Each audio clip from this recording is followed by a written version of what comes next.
السلام علیکم ورحمۃ اللہ وبرکاتہ۔ عظمت صحابہ کرام رضوان علیہم کے اجمعین کے عنوان سے آج ہم نے انتخاب کیا ہے حضرت مقدام ابن اسود رضی اللہ تعالی عنہ کو۔ یہ نبی علیہ الصلوۃ والسلام کے اتنے جلیل القدر صحابی ہیں، اتنے جلیل القدر صحابی ہیں کہ غزوہ بدر کے موقع پر جو خوشی اور مسرت نبی علیہ الصلوۃ والسلام کو انہوں نے پہنچائی، اللہ تعالیٰ نے ان کے اتنے درجے بلند کیے ہیں اور نبی علیہ الصلوۃ والسلام خوش ہو گئے ان سے، یہاں تک کہ تمام صحابہ کرام رشک کرنے لگے حضرت مقدام پر۔ واقعہ کچھ یوں تھا کہ حضرت رسول اللہ صلی اللہ علیہ وآلہ وسلم جب نکلے بدر کی لڑائی کے لیے، تو در حقیقت یہ مسلمانوں کو اندازہ نہیں تھا کہ ہم 1000 کے لشکر کے مقابلے میں نکل رہے ہیں۔ وہ تو اس قافلے کا تعاقب میں نکل رہے تھے، تو اس قافلے کا تعاقب کرتے کرتے وہ قافلہ تو رک گیا، لیکن ابو سفیان نے مدد کے لیے مکہ والوں کو، قریش کو بلا بھیجا اور سامنے آ گیا 1000 کا لشکر، اور نبی علیہ الصلوۃ والسلام نے جو میقات قائم کی تھی، مواخات قائم کی تھی، اور بیعت عقبہ اولیٰ اور عقبہ ثانیہ میں یہ شروط مقرر کی تھی کہ کوئی بھی مدینے کے اوپر چڑھائی کرے، مدینے کے اوپر حملہ کرے تو ہم مل کر سب ساتھ دیں گے۔ لیکن یہاں مدینے سے باہر نکل کر خود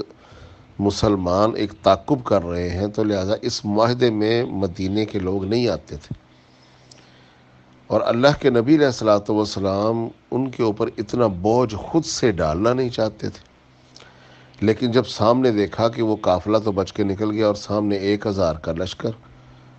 اور ادھر ہیں 313، اور وہ بھی چند تلواریں، چند گھوڑے، چند اونٹ،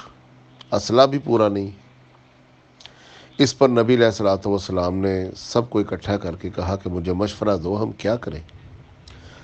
حضرت ابوبکر صدیق رضی اللہ تعالیٰ عنہ کھڑے ہوئے، انہوں نے ایک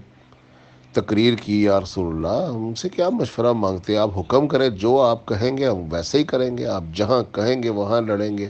آپ کے دائیں لڑیں گے، بائیں لڑیں گے، آگے پیچھے، جہاں جو آپ کہیں ہم تو تیار ہیں۔ اللہ کے نبی خوش ہوئے، پھر فرمایا کہ مشورہ دو۔ حضرت عمر کھڑے ہو گئے، انہوں نے بھی تقریر کر ڈالی، اور بھی صحابہ کھڑے ہوئے، انہوں نے چھوٹی چھوٹی سی اپنے وہ بیانات ریکارڈ کروا دیے۔ اللہ کے نبی علیہ الصلوۃ والسلام نے دیکھا تو ہیں تو یہ سب مکہ کے لوگ، یہ تو میرے ساتھ ہیں، انہوں نے تو میرا ساتھ دینا ہی دینا۔ اللہ کے نبی علیہ الصلوۃ والسلام کے ذہن میں جو بات تھی وہ یہ تھی کہ جو مدینے کے لوگوں کے ساتھ ہمارا معاہدہ یہ نہیں ہوا کہ مدینے سے باہر نکل کر ہم کسی پر حملہ کریں تو یہ ہمارا ساتھ دیں گے۔ اس پر حضرت مقدام بن اسود رضی اللہ تعالیٰ عنہ اٹھے، اور اٹھتے ہی انہوں نے ایک لفظ کہا، انہوں نے کہا تعنانی کا یا رسول اللہ، اے اللہ کے نبی، لگتا ہے آپ کا روح سخن ہماری طرف ہے۔ تعنانی کا یا رسول اللہ، کہ آپ نے مشورہ مانگا، صحابہ کرام نے اٹھ کے عمدہ عمدہ تقریریں بھی کر دیں، اس کے باوجود جو یہ آپ کہہ رہے ہیں نا،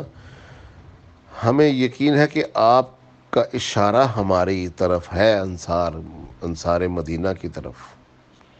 کیونکہ ہمارا آپ کے ساتھ معاہدہ تھا۔ انہوں نے کہا آپ وہ بیعت عقبہ اولیٰ اور بیعت عقبہ ثانی بھول جائیے، اللہ کے رسول، وہ معاہدہ، وَأَمَنَّا کا وَصَدَّقْنَا کا، اب ہم نے آپ پر ایمان لے آ چکے ہیں اور آپ کی تصدیق کر چکے ہیں۔ خدا کی قسم آپ اپنی اونٹنی کو سمندر میں ڈال دیں گے، ہم بھی پیچھے پیچھے سمندر میں ڈال دیں گے، اور اگر آپ اپنی اونٹنی کو صنعا تک لے جائیں گے، ہم اپنی اونٹنیوں کے جگر جلا دیں گے، دبلا کر دیں گے اونٹنیوں کو، اور آپ کے ساتھ چلتے رہیں گے جہاں بھی آپ لے جائیں گے۔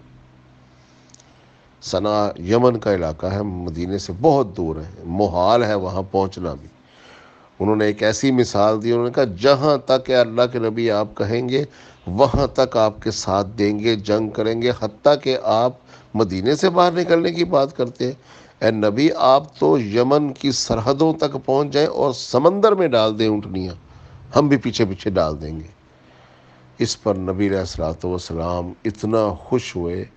آپ علیہ الصلوۃ والسلام کے چہرے کا نور چمکنے لگا۔ صحابہ کرام نے اس پر کہا آج مقدام تو بازی لے گیا، کاش ہم یہ بات کرتے اور اللہ کے نبی کو مسرت پہنچا دیتے۔ نبی علیہ الصلوۃ والسلام اتنا خوش ہوئے، یہی وجوہات تھی کہ نبی علیہ الصلوۃ والسلام مقداد کے اس عمل سے پورے مدینے والوں کے لیے، پورے انصار کی 3 نسلوں کے لیے جنتوں کی دعائیں کرتے رہے حجۃ الوداع پر۔ اور حضرت مقدام کی اس عمل سے اتنا خوش ہوئے نبی علیہ الصلوۃ والسلام، سجدہ شکر ادا کیا اور اتنا لمبا سجدہ کیا اور اللہ تعالیٰ سے اتنا مانگا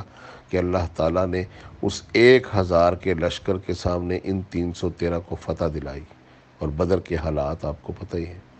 تو یہ صحابہ کرام وہ ہیں کہ جنہوں نے اپنی آنکھوں سے موت کا نظارہ کیا اور نبی علیہ الصلوۃ والسلام کا ساتھ دیا، کہاں 313 اور کہاں 1000، اور ان کے پاس 100 گھوڑے، ان کے پاس 2 گھوڑے، ان کے پاس کیل کانٹے سے لیس پورا لشکر، ان کے پاس چند تلواریں، چند بھالے،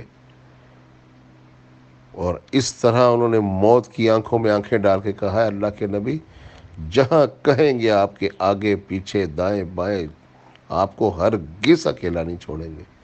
یہ ہے موت کی آنکھوں میں آنکھیں ڈال کر اللہ کے نبی کا ساتھ دینا۔ اس لیے اللہ رب العزت نے بدریوں کے اوپر دوزخ کی آگ حرام کر دی تھی۔ تو یہ مقدام بن اسود نے جو خوشی پہنچائی نبی علیہ الصلوۃ والسلام کو، اللہ تعالیٰ ان کو جنت میں درجات بلند کرے۔ صحابہ کرام کی عظمت میں ان کا بھی ایک نام ہمیں اپنے ذہن میں رکھنا چاہیے۔ السلام علیکم ورحمۃ اللہ وبرکاتہ۔